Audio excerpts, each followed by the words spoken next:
It's seed and feed, chemicals and compost, vaccinations and irrigation. It's time for Today in Ag with Jimmy Clark.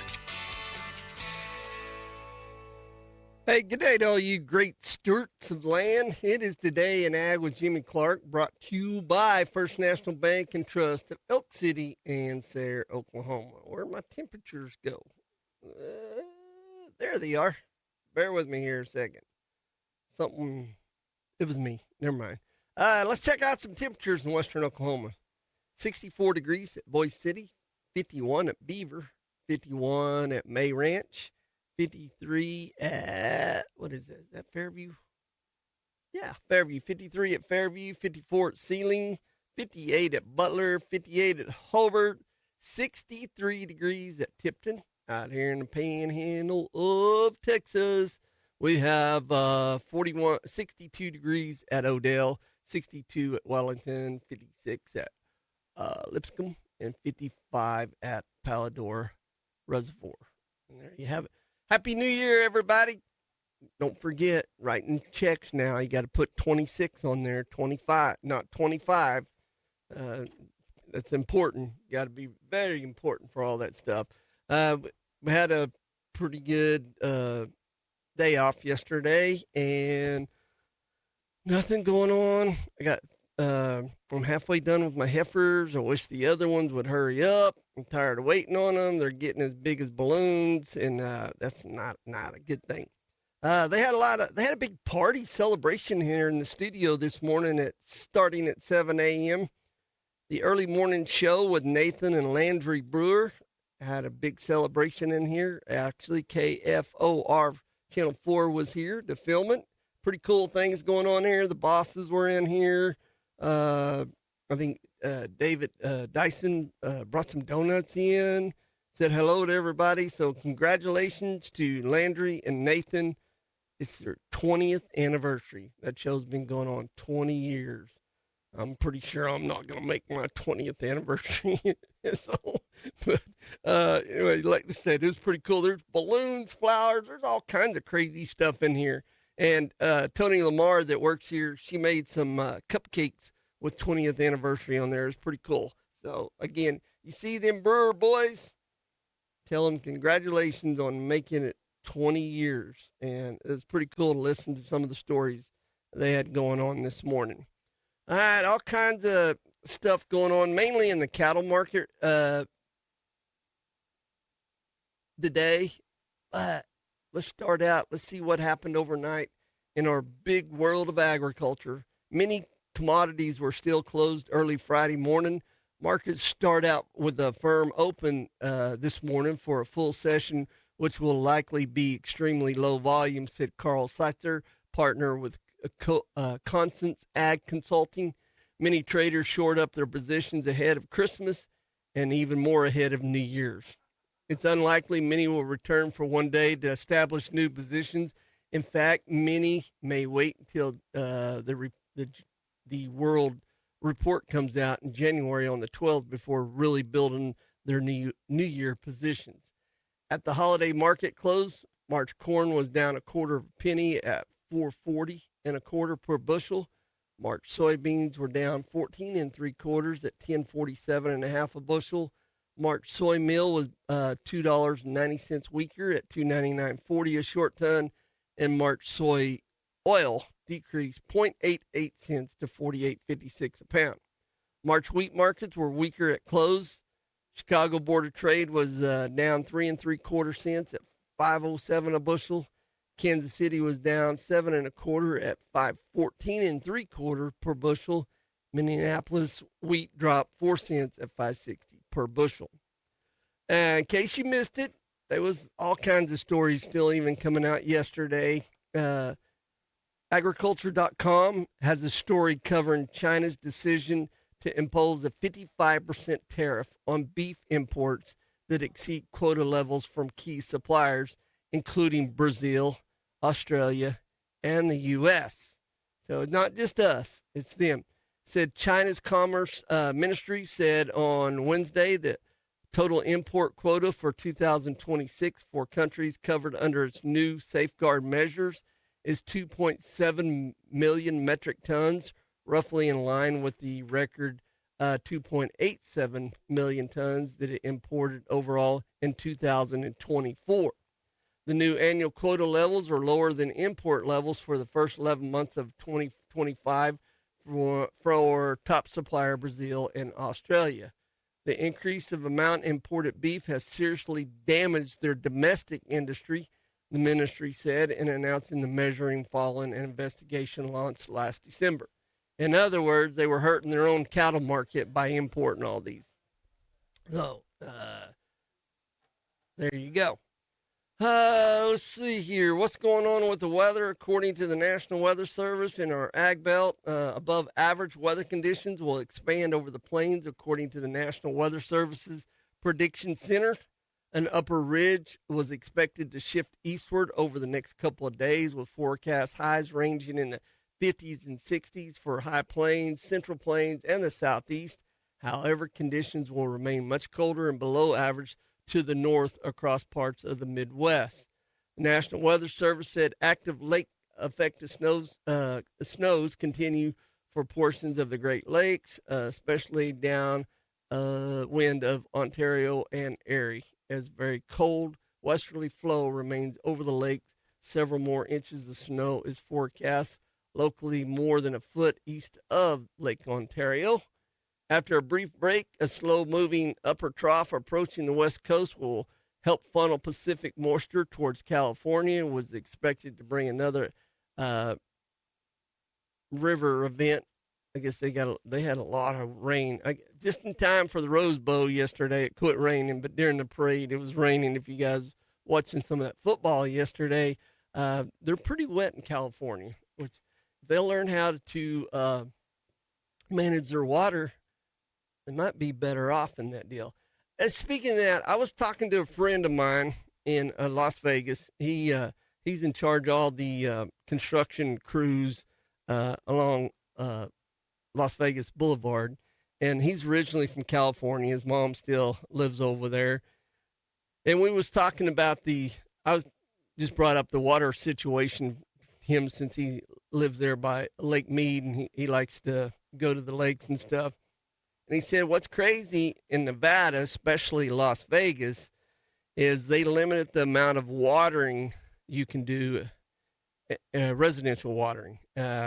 Like right now, the only time you can water, I think, is on Tuesdays and Thursdays. And then during the summer, it's 3 days. You never can water on Sundays. I hope I remember that right. But I'm pretty close to what, if you get my picture. And you can you're only allowed to water so long. And they have he called it the water police, and they will drive around and they'll write you up. And he said it ain't cheap either. It's in the minimum fines $500.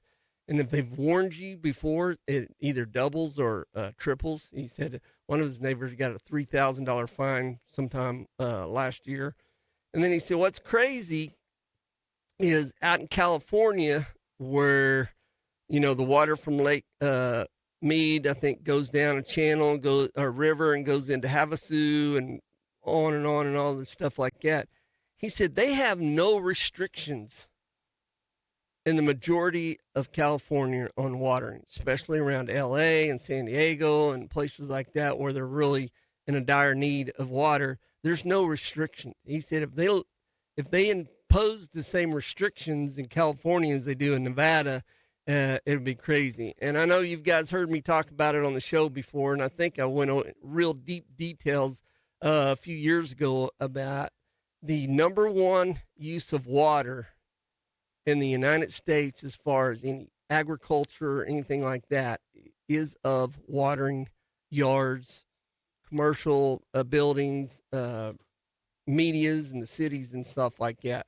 So I'm just wondering if one of these days it's going to come about where they need to impose, instead of picking on the farmers and the ranchers about watering their grass and watering their crops, I think it would be more essential. I mean, we all love green yards. Don't get me wrong. I understand all that. Impose more restrictions on watering yards and stuff like that. But then that opens another big old can of worms. A lot of cities make good money off of selling water, and we have companies that are that do lawns and fertilize and put in water sprinkling systems. That they're just, I don't know. There's just no end to who's gonna get the bad end of that stick. But I would think that food on the table and feeding our cows and stuff like that would be cattle would be more important. But and growing crops, I don't know. That's a big can of worms I could open right there, but I'll leave it alone. But I just want you guys to get the picture. It's shocking that California, with all the regulations on everything, I mean, it's terrible that they don't have that yard restriction. So amazing stuff. So, all right, today is Friday. Today is the Wheeler General Store happy hour.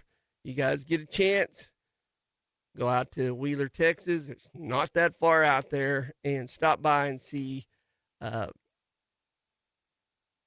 Heffleys at the Wheeler General Store and check out their store. They got a do it all best, whatever that is. I don't have my paper in front of me. Store in there. They got all kinds of farm supplies in there, from fence chargers. They got batteries. They got everything you need they got darts. They got all kinds of cool stuff in there. And of course, they're a major pro feed dealer, and they have, I don't know how big that warehouse is out there, but half of it is full of tubs, mineral and protein tubs. So it's pretty impressive place. So you get a chance, go out there and see Nathan and Charity at the store. All right, let's take a Wheeler General Store break. We'll be right back after this. He loves to talk about farming and ranching. Today in Ag with Jimmy Clark. You don't want to let your cotton set in the field day after day waiting to be gin. Now, to better serve you, the cotton farmers in Oklahoma and the Texas Panhandle, Lone Star Gin has processed over 540,000 bales of cotton. They've got locations in Pampa, Texas, and now in Burns Flat, Oklahoma. Lone Star Gin has the ability to process over 2,400 bales per day. All they do is gin cotton. Go to LoneStarGin.com for more information, and you can find them on Facebook. If you're lucky enough to live in western Oklahoma, you are lucky enough to be able to go to Simon's Catch as much as you want to get some of that all-you-can-eat catfish, some of those big steaks, the filet, the ribeye, and the KC strips. And, you always got to order those hush puppies right when you walk in with your salad.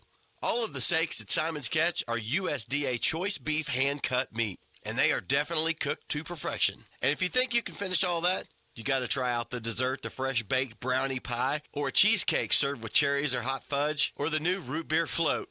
Simon's Catch is located southwest of Elk City. If you Google it, the map will take you right to the front door. From I-40, take the Merritt exit number 34, go a mile and a half south and a mile and a half west. But if you want to order ahead, log on to simonscatchok.com.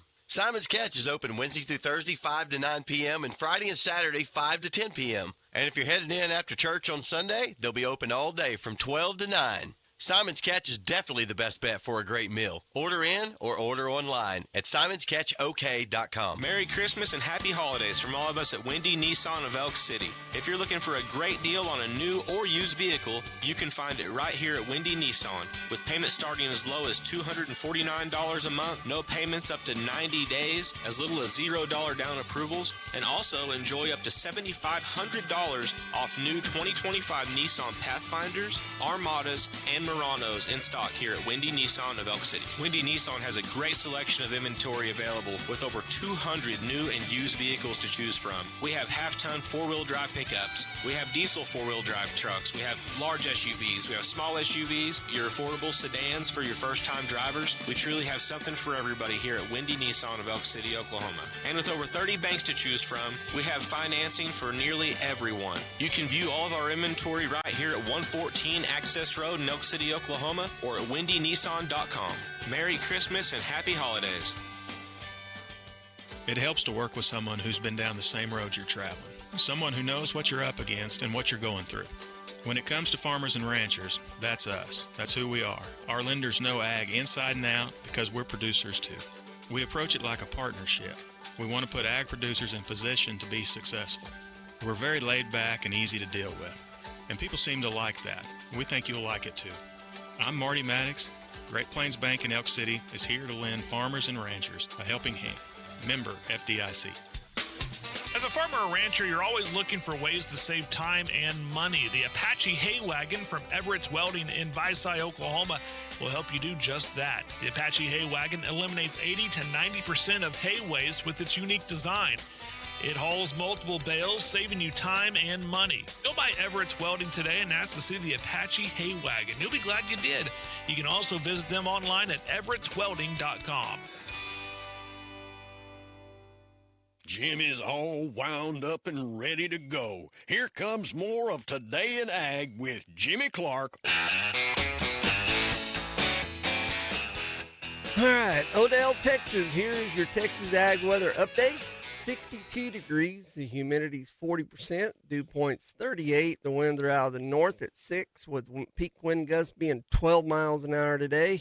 No sub-freezing or red flag minutes, 8-inch soil temperature, 52 degrees. All right, let's check out the central crop care of Hobart, Oklahoma's grain market update. Let me make sure she's updated.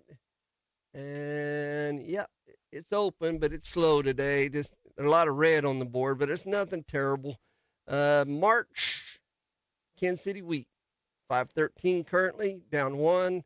May is 526, down 1 1/4. Chicago wheat, March 506, down 1. May 517, down 1 also. Corn, March 437, down 3. May is 444, down 3.5. Soybeans, January 1027, down 3. March is 1045, down 2 1/4. Soybean oil, January 48.50, up 43. Soybean meal, January 291.70, down 280. March is down $3 at 296.40. Oats for March, 297, down 5 1/4. That caught me off guard. Speaking of oats, let me finish this report and then we'll get back to oats. Keep oats in your brains there for a second. All right, let's see what cattle's doing. February live cattle, 235.75, up 415. April's 235.65, up 345. Feeders for January, 355.95, up 570. March is 352.40, up 707, and April is up $7.30 at 351.52. Wee-hee. February lean hogs, 84.20, down 90, and April 89.17. down 72. Let's see what oil and natural gas is doing. Oil is at 57.01 for February, down 41. Natural gas is at 369, up 0.005. There you have it. Okay, speaking of oats. So, most of you have already seen it or heard my phone blowing up a little bit yesterday and today. The USDA reveals commodity payment rates for the Farmer Bridge Assistance Program. In a New Year's Eve press release, the USDA announced the per-acre payment rates for qualifying commodities as part of the Farmer Bridge Assistance Program, FBA. President Trump committed to increase certainty in the farm economy, and farmers can count on these payment rates calculations when going to the banks as they plan for the spring planting season, said Secretary of Agriculture Brooke Rollins. Farmers who qualify for the FBA program can expect payments in the bank accounts by February the 28th of 2026. Rollins added these one-time payments give farmers the bridge to continue to feed and clothe America and the world while the Trump administration continues opening new markets and strengthening the farm safety net. The USDA is making this process as simple and seamless as possible so producers can focus on what they do best, feeding and fueling our nation. Below are the payment rates for the FBA eligible commodities that triggered a payment, including $44.36 for corn, Well, I'll just read them off here. Barley, $20.51. Canola, $23.57. Chickpeas large is $26.46. Chickpeas small, $33.36. Corn's at $44.36 per acre. Cotton is $117.35. Flax is at $8.05. Mustard, $23.21. Oats. This is what got my attention a while ago. Oats, $81.75. I have no clue why, how they come up with this. I know there's a few people around that grow oats, but I just caught me off guard. Peanuts are $55.65 a acre. Peas are $19.60. Rice was the highest on this list at $132.89. And safflower was $24.86. Sesame $13.68. Sorghum $48.11, and soybeans $30.81. Sunflower $17.32. Last but not least on the list is wheat, $39.35. So FBA payments are based on 2025 planted acres, what you planted last year. Economic Research Service cost of production and the World Agriculture Supply and Demand Estimate Report. Double crop acres, including all initial and subsequently the planted crops, are eligible. Prevent plant acres are not eligible.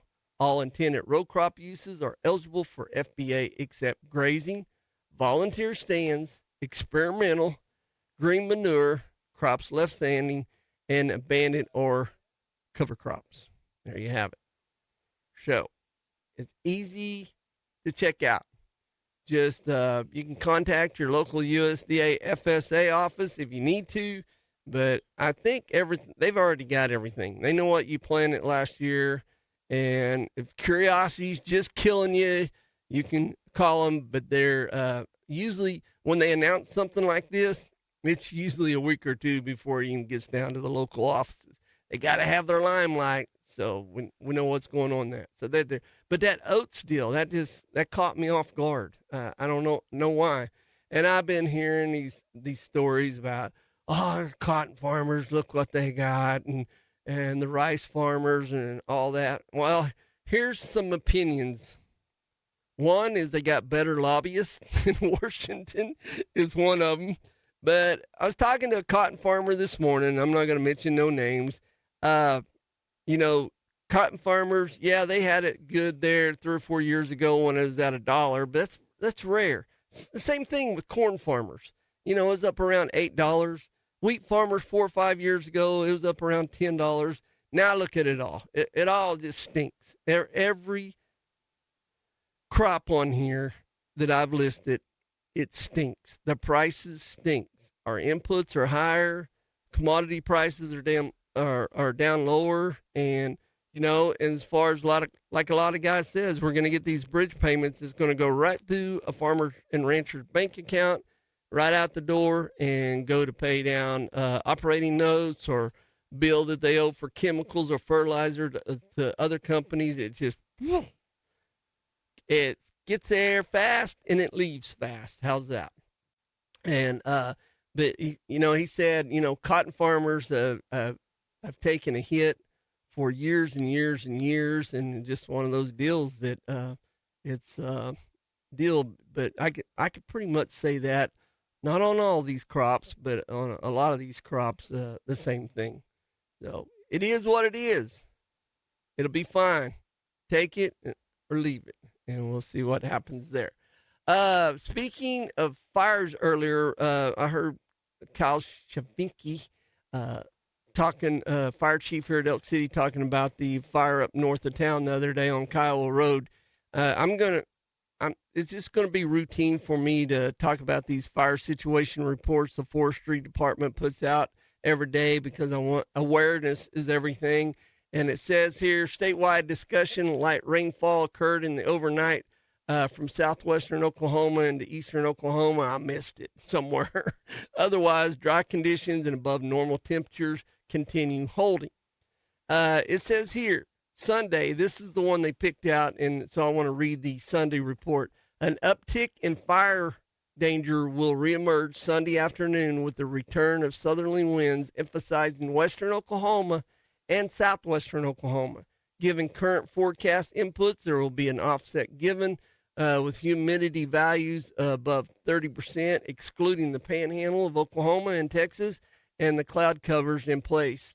Temperatures 20 degrees above normal and continued dry conditions over dormant fuels will present some suppression difficulty with winds potentially above 15 miles an hour. In general, rangeland fuels will exhibit head fire rates of spread of 155 feet per minute with flame lengths around 13 foot, conditions moderate with sunset. So I'll keep you on the up and up. If I see something come out on the weekend, I'll post it on our KECO FM Facebook page. And of course, according to this map, the only county in a burn ban in the state of Oklahoma is Grady County. And there you have it. Okay, let's take a Wheeler General Store break, and I'll be right back after this. He loves talking about farming and ranching. Today in Ag with Jimmy Clark.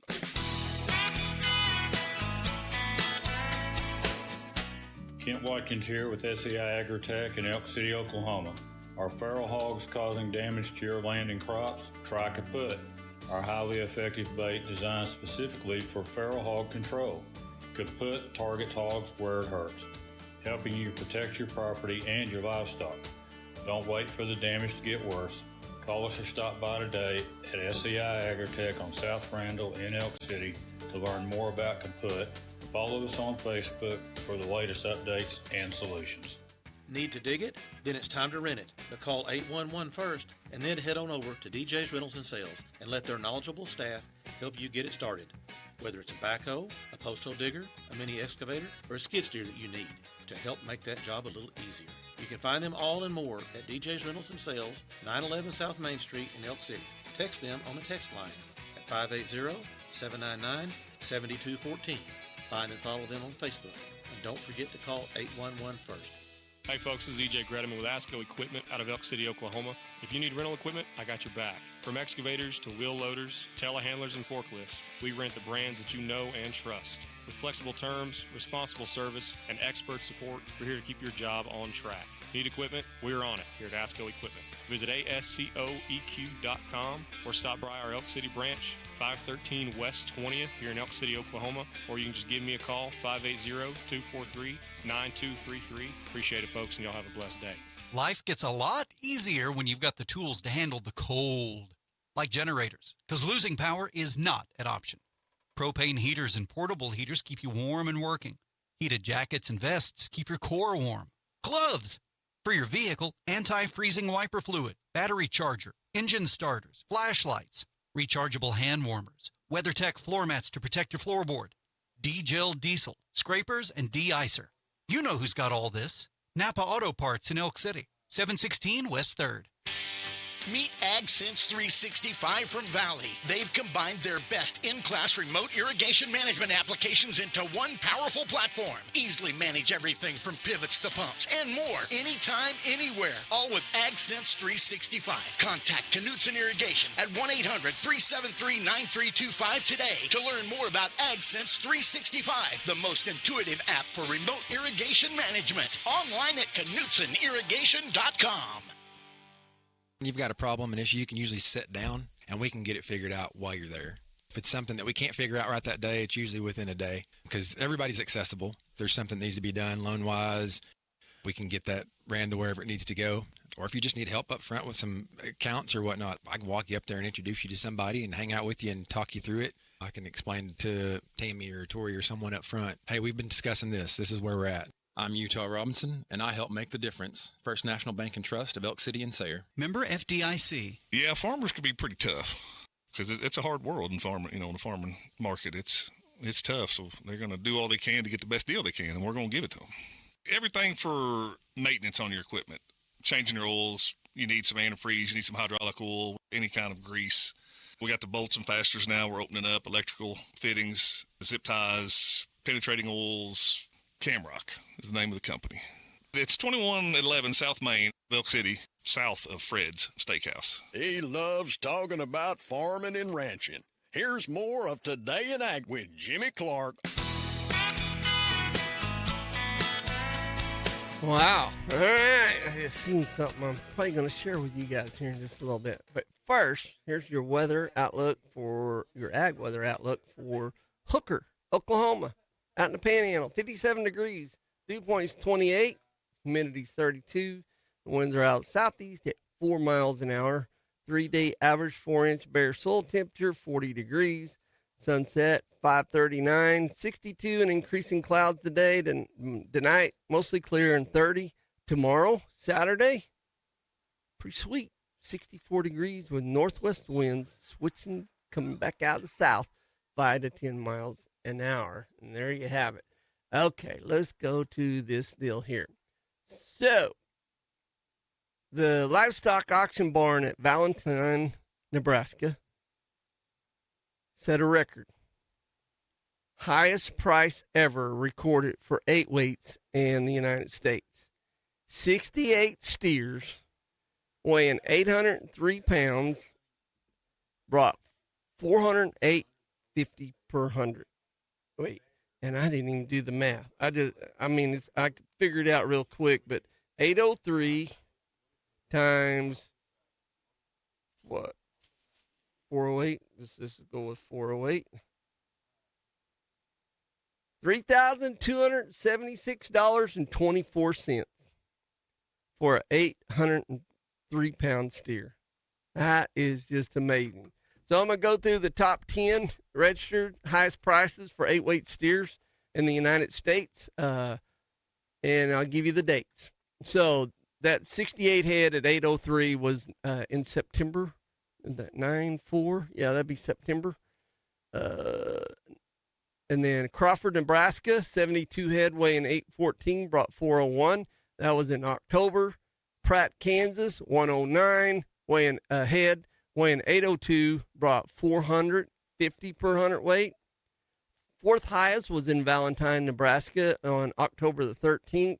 129 head weighing 832 pounds, brought 400 even. Valentine, Nebraska, 66 head. Back in that same day, they set the national record for the highest. In September, 810 brought 399. Valentine, Nebraska, in October, 118 head, 821 brought 395.50 per hundredweight. Hub City, South Dakota, 72 head weighing 860 brought 395.25 per hundredweight back in late October. And then in October of 15th in Bassett, Nebraska, 31 head weighing 812 brought 395. And Ulagala, Nebraska, that's 15 head weighing 813 brought 395 on the 16th of October. Woo-hoo. That's big boy money there. That'll pay your cotton stripper off. I'm just kidding. Anyway, I seen a deal that I wanted to share with you guys. I'm not going to share. I'm just going to tell you about it. So if you go to beefdaily.com and get on there, and there's a article in there on calving. If you click on the calving tab on there, there's a really cool article in there and videos to go with it called Calving with Stella. And they did an interview, Beef did an interview with them, and they looked into real life calving situations and how to deal with the problems that can occur. I'm not trying to make you guys all a vet. That's not what I'm doing, but it's pretty cool. So Katie Rain, Dr. Rain, owner of Crazy Mountain Veterinarian Service in Harlowton, Montana, again offers a hands-on clinic to address common calving problems. Her partner is Stella. It is a life-size model cow complete with her rubber calf, which is used to demonstrate delivery techniques to ranchers, ranch hands, ag educators, and students. Jed Irvine and his wife Annie have managed the American Fork Ranch in Sweetgrass County, Montana for 29 years. They've been through nearly every calving situation imaginable. Jed said there's always something to gain from Dr. Rain's sessions using Stella. And it says, I go to every session possible, he said. I have Katie train my crew. This is the best demonstration in calving besides the real thing that I can think of. It's even better because it saves on trial and error mistakes that can cost the life of a calf or a cow or both.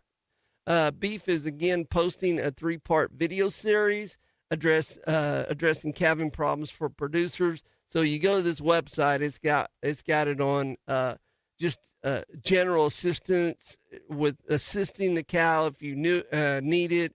And I know a lot of guys when they got it just every situation is different. A guy's got a lot of calves that they're calving. Sometimes they just go ahead and help them pull it and get it done, even though they probably could have had it themselves. And then other situations, and then delivering a breech calf. Rain uses Stella to show how to administer the epidural anesthesia prior to delivering a breech calf, and goes through her recommended delivery procedures.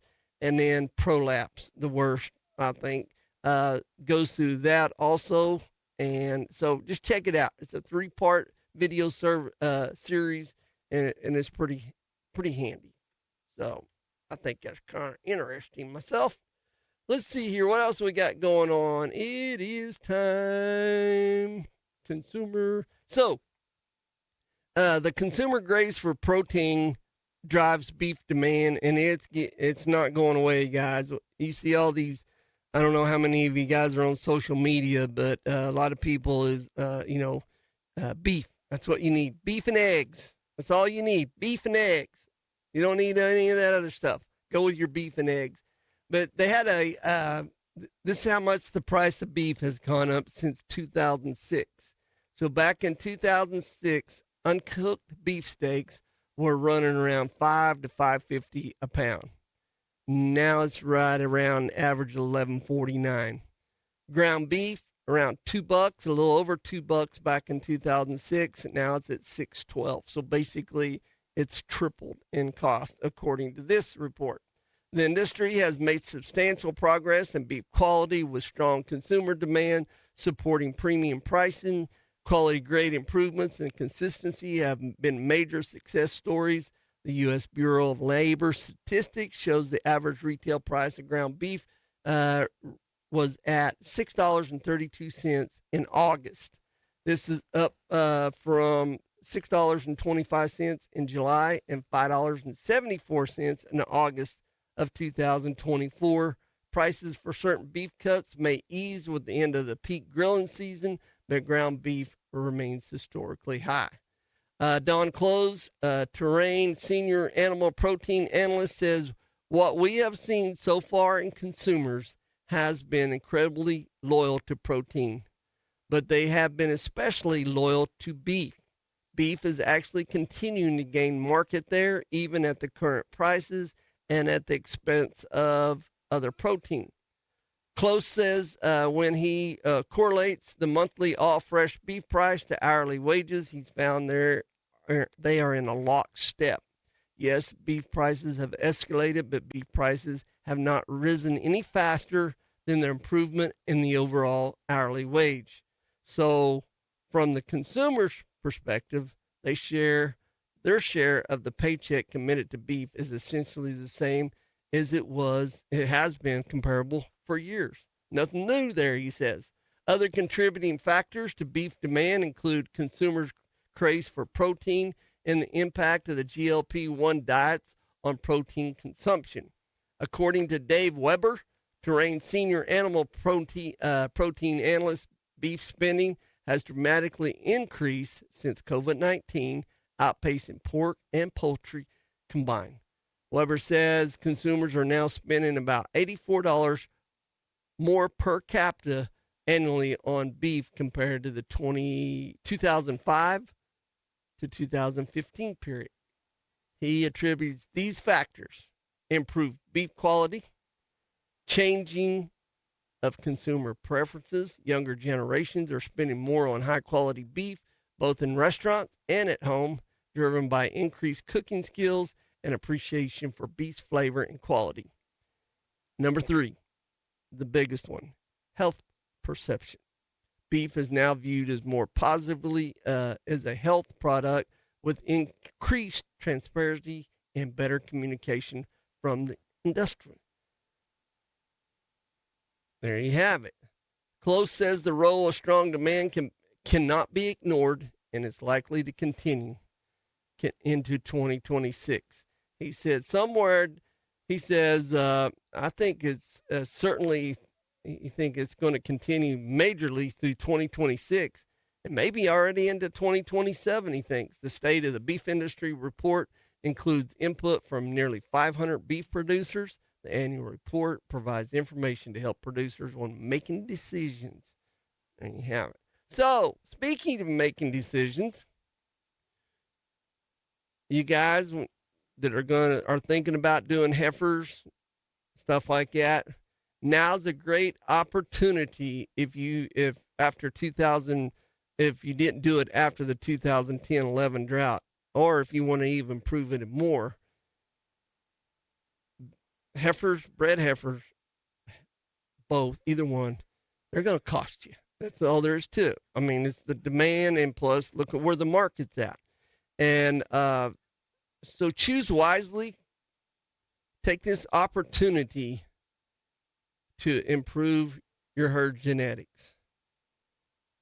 I say it almost daily, if not 2 or 3 times a week, that our genetics have improved so much since the 70s and 80s, and that's helping with our beef demand. And if you get a chance to improve your genetics, you'll see it at the sale barn, I promise you. You take some really good number ones going through there. Those buyers know what they're looking at. And if you just want to keep your cow herd the way it is right now, that's your business. I'm not downplaying that or downgrading it, whatever you say. But if you want to improve it, you're talking, $25 to $50 per hundredweight. So you take a 500-pound calf, that's a couple $100, and take it times, if you're a 100-cow operation, that's a lot of money per year by just improving your genetics just a little bit. Take this opportunity to improve the genetics and get you a good bull. There's so many good bulls available in Western Oklahoma. It's not even funny with all the people we have raising bulls in Oklahoma and in Texas. Just improve your genetics just a little bit, and it'll pay off in the long run for you. That's your Jimmy's tip of the day. All right, let's take a Wheeler General Store break. We'll be right back after this. Today in Ag with Jimmy Clark.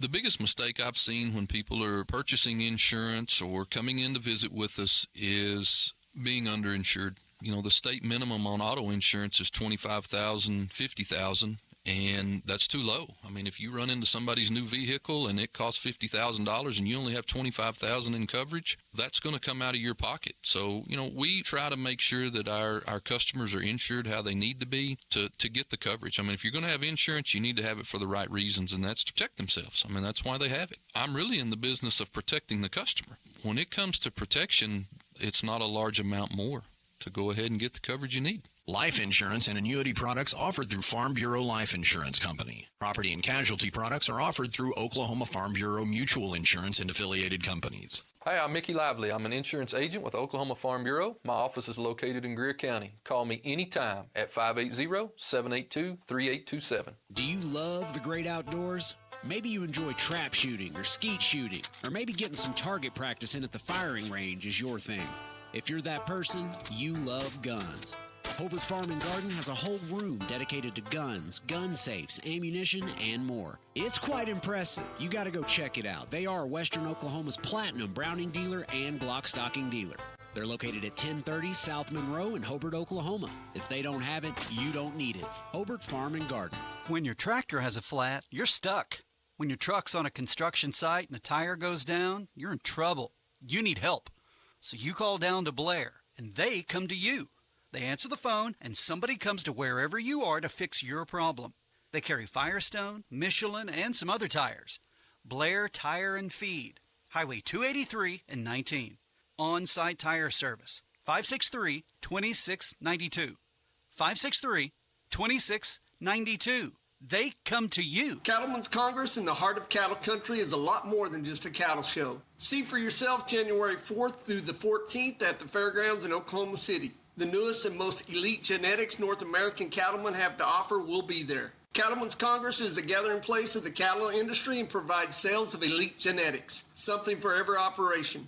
Enjoy the Commercial Cattlemen's Luncheon January 8th at 11 a.m. with the commercial female replacement sale at 1 p.m. For a full schedule and sale information, visit cattlemenscongress.com. This is the Elk City Livestock Auction Market Report for Friday, December 12th. 1,580 head were sold. 10 head of steers at $455 brought $487.50. 5 at $552 brought $415. 9 at $603 brought $367.50. 14 at $670 brought $357.50. 18 at $713 brought $349. 7 at $759 brought $321.50. 6 head of heifers at $463 brought $427.50. 7 at $503 brought $402.50. 10 at $523 brought $400. 8 at $561 brought $372.50. 3 at $588 brought $335. 9 at $644 brought $350. 11 at $789 brought $335. Butcher cows were $64 to $180. Butcher bulls $120 to $188.50. Bred cows $1,300 to $43.50. Pairs $2,100 to $37.50. Elk City Livestock Auction 3202 South Highway 6, Elk City, Oklahoma. Sale every Friday at 9 a.m. To consign, call Brandon Hickey 580-497-6097. Oh, Jimmy's all wound up and ready to go. Here comes more of Today in Ag with Jimmy Clark. Okay, here's your Hober Farm and Garden Ag weather update for southwestern Oklahoma. I picked the capital of Ouachita County, Cordell, 61 degrees, dew point's 34, the humidity's 35, the winds are out of the northeast at 3 miles an hour. 47 is your 3-day average 4-inch bare soil temperature. Sunset at 5:35, mostly sunny, 64 today, 35 and clear tonight and tomorrow, 59. A little cooler than yesterday, not yesterday, but today, but it's still, I'll take 59. Anyway, if you haven't heard, New World screwworm found in a newborn calf 197 miles from the U.S. border. And I'm kind of assuming, I'm not sure, my cattle advisor is out of the, he's gone for the holidays. But right now, I was looking at the feeders and they're bucking the $8 mark up today. So, more on this coming up. Texas producers need to remain on alert as the New World screwworm continues to move north. The newest detection is out of the state of Tamaulipas. However you say that. Close, anyway. That's pretty close, and that's not that far. On December 27th, Mexico's National Service of Agro Health, Safety, and Quality reported a new case of New World screwworm in a 6-day-old calf somewhere down there, 197 miles south of the border. According to the Texas Animal Health Commission, there has been no other detections in that area or evidence of an established fly population. To support a swift response, if New World screwworm reaches Texas, producers located on the southern border and travelers from the New World screwworm affected areas should closely monitor animals for signs and promptly report those. And a suspected New World screwworm case requires immediate action, but it all starts with one thing: your call. They're saying if you suspect an infestation, report it right away. The Texas Animal Health Commission recently posted a video explaining the process for producers to take if they suspect a New World screwworm.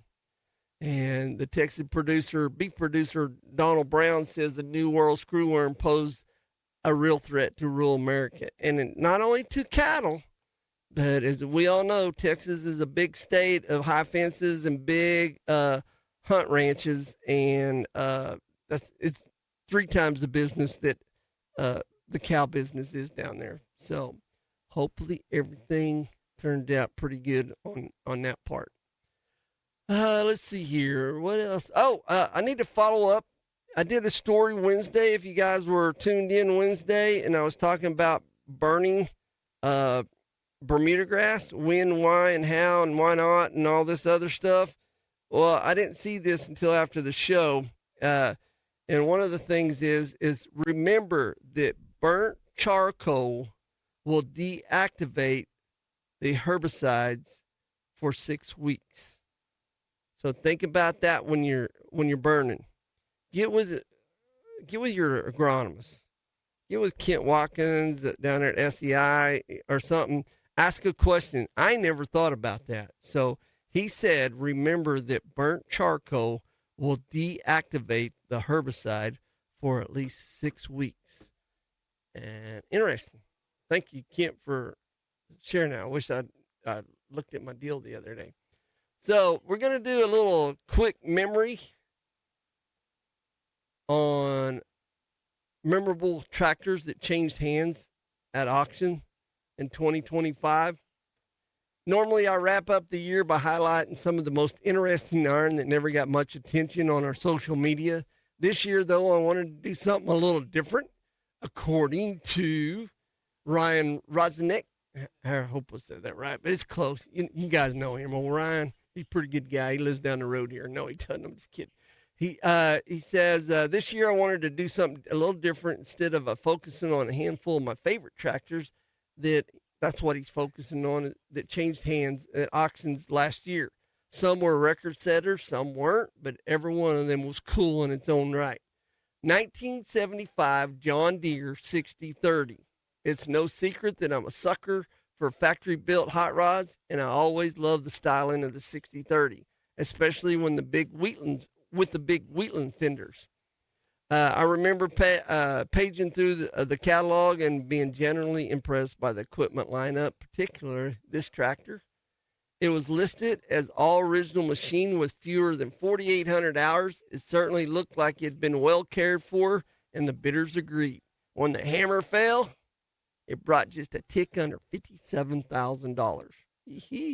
I haven't sat down with TZ Pro data to prove it, but it feels like there's a renewed appreciation for those tractors in their work clothes.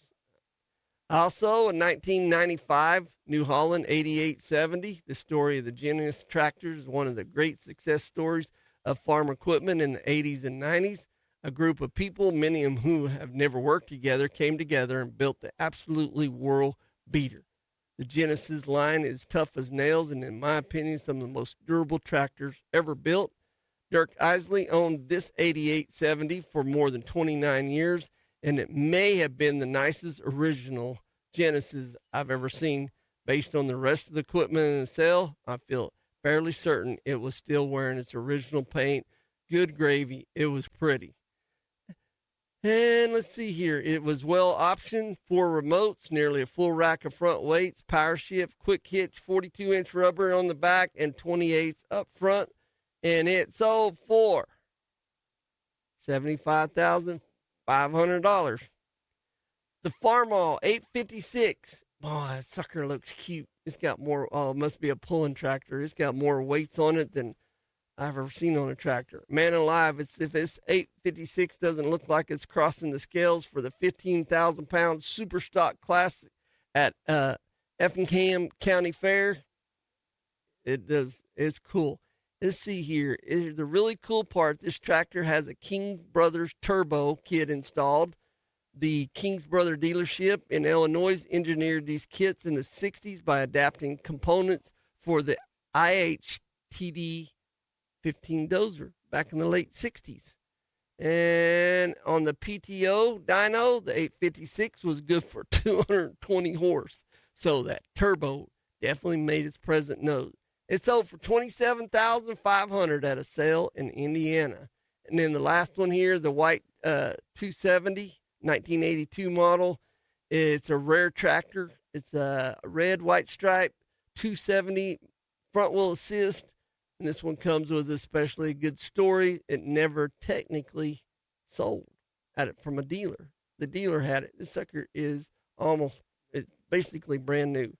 It brought $75,600. And what does it say here? Well, that's about all it says about it. It's a pretty cool tractor. No cab on it, though. I'm out. All right, that's it, folks. We'll see you Monday morning. Have a great weekend. It's Today in Ag with Jimmy Clark, brought to you by First National Bank and Trust of Elk City and Sayre, America. God bless, everybody.